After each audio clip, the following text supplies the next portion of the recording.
Welcome back, everybody, to Let's Talk About Sleep, the only channel, as far as I know, on YouTube that's devoted specifically and only to sleep and sleep disorders. So, your favorite channel and mine, right? The Amazon link to this guy is located in the description box down below, as always. As we inch closer to 1,000 subscribers, one viewer at random will get a signed copy for free. So just subscribe, and you'll be in the drawing. And as I always say, these videos are for education only. I'm looking at my video here, and I see my plant in the back there. It's an orchid. Looks like it's coming along. So hopefully, as these videos progress, you'll see that bloom. But anyway, what we're talking about today is restless leg syndrome. Now, if you have this condition, you know, or if you know somebody who has this, you know this is not a joke. Some people, when I talk about this, they think it's kind of like one of those, conditions du jour, like a made-up diagnosis that, they can sell medications for and things of that nature. No. It is very, very real. And actually, depending on what literature you read, anywhere from 2.5 to 15% of the population has this. Okay? What is it? It's basically a feeling, a sensation that your legs, especially from the calf down, are very uncomfortable. People report it as kind of like a tugging feeling or a creepy crawly sensation, sometimes pain. All right. The idea, though, is that it's so uncomfortable that the person has to actually move their legs for that discomfort to go away. And if they don't, they'll be lying there in agony. Okay. There's not really a test for restless leg syndrome. All right. It's more of a clinical diagnosis, and what we have is what's called the URGE criteria, which is four things. So it's URGE, U-R-G-E, which is an acronym.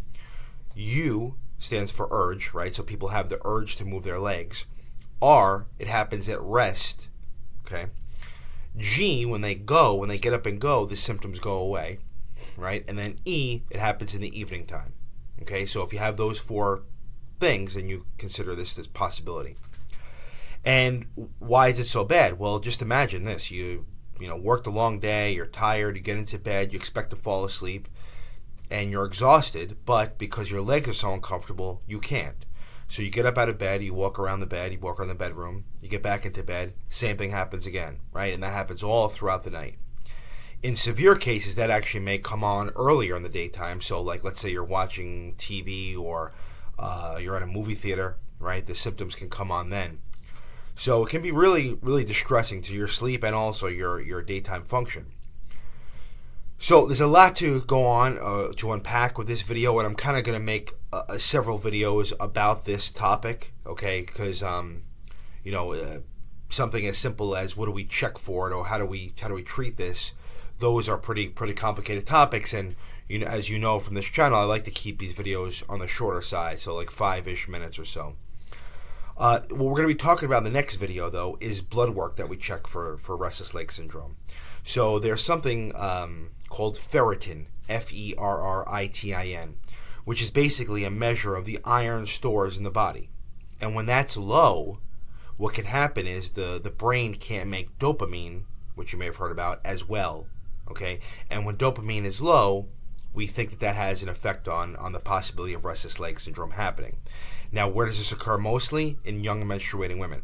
Okay, so their iron levels go down as they menstruate and lose blood, and that can bring on restless legs, which is typically what the age group and gender that you tend to see somebody have restless legs. So there's also medications that we use. There's other techniques that we can use to treat it. So it's a very treatable condition, but it is more common than you think, and it can be pretty tough on somebody's sleep. So I just wanted to give kind of an overview of what restless leg syndrome is in this video, and also mention that so it can make it harder to fall asleep, but there's this corollary to it called periodic leg movements of sleep, or limb movements of sleep, PLMs, PLMS.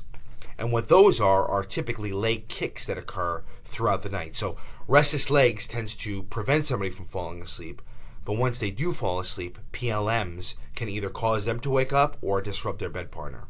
Okay, so we tend to see both of those go hand in hand. All right. So that's the video for today. Like I said, next video will be on ferritin, and then we'll kind of go from there, because this is a pretty complicated and long topic. If you have questions, leave them in the comment section down below. I will answer all questions and comments in a monthly question and answer video, or if it's on this topic, I may tackle it in the next video. So feel free to interact with me, interact with each other.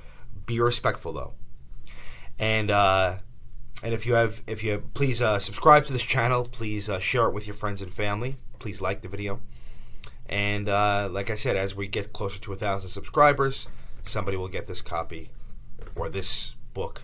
A copy of this book signed for free. So until next time, everybody, sleep well.